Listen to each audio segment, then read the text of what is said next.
Jadbura Manyeri Town Duncan Maina Madhenge kawuono oyudre kama tek kama ne jodak Manyeri oriembele plepe wi okang' manokao mariwo paro mathicho oko e apisi Rigathi Gachagua kaka jalup jatend piny Kenya machon.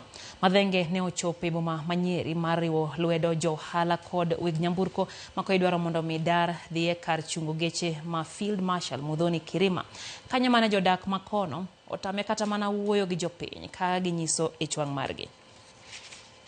Kuom thuolo mokwongo nyaka ne thiche apisi jalup jatend piny machon Rigathi Gachagua, jaod bura Manyeri Town Duncan Maina Madhenge nochopo e boma Manyeri. Kata kamano, kata kane pok oyudo thuolo mar wuoyo gi johand matatu Manyeri mane geto dar gi tend kaunti no kendo gole e chuny boma, ne nitie ranyisi ni jaod burano ne ok wendo morwake.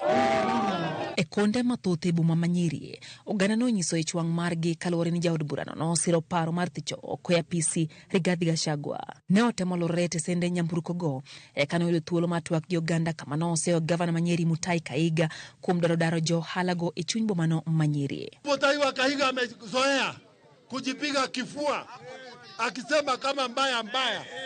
Leo tunamuelezea kwa hii maneno ya kutoa magari zetu katika stage kama mbaya.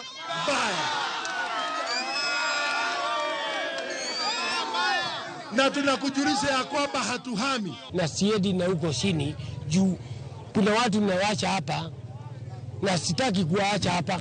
Sasa tukitaka kuenda tuende sisi wote kwa Nyeri yote. Tunataka gari zote siende huko chini juu gari ikiwachwa huko itaharibia ile ingine kazi huko chini.